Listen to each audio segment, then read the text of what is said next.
साहब, एक कड़वा सवाल पूछ रहा हूं आपसे, क्योंकि यूपीए 1 यूपीए 2 में आप सरकार में मंत्री भी रहे, उस समय आप फॉरेन अफेयर्स संभाल भी रहे थे। अब ये सर्जिकल स्ट्राइक, बालाकोट की एयर स्ट्राइक और इस बार पहलगाम के बाद ये ऑपरेशन सिंदूर की जब चर्चा होती है और कांग्रेस पार्टी कहती है इंदिरा गांधी याद आ गई,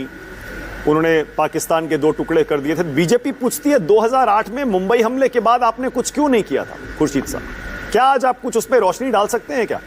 कि इंडियन एयरफोर्स और हमारी सेनाएं तैयार थी, सरकार ने नहीं बहुत दुख, क्रॉस बॉर्डर स्ट्राइक के लिए मना कर दिया था? बहुत दुख का विषय है।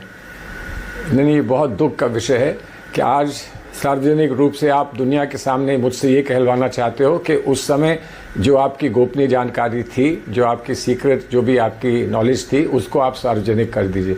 जब हम ऐसे मौके पर सरकार को पूरा सहयोग देने की बात कर रहे हैं और सरकार के साथ खड़े हैं, तो सरकार की ओर से, सरकार ने ना कहा हो लेकिन सरकार की ओर से कोई ऐसी बातें करता है तो बहुत दुख का विषय है।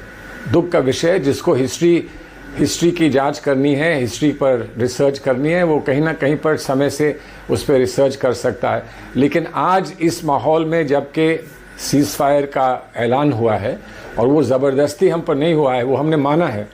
हमने स्वीकार किया है, तो आज जब सीज़ फायर का वो हुआ है, ऐलान हुआ है, घोषणा हुई है, तो उस समय ये चीज़ निकाल के, पुरानी बातें निकाल कर माहौल को, वातावरण को बिगाड़ा जाए, मैं नहीं समझता हूँ कि ये देश के हित में है कि ये देश के विरोध में है। ओके, अब खुर्शीद साहब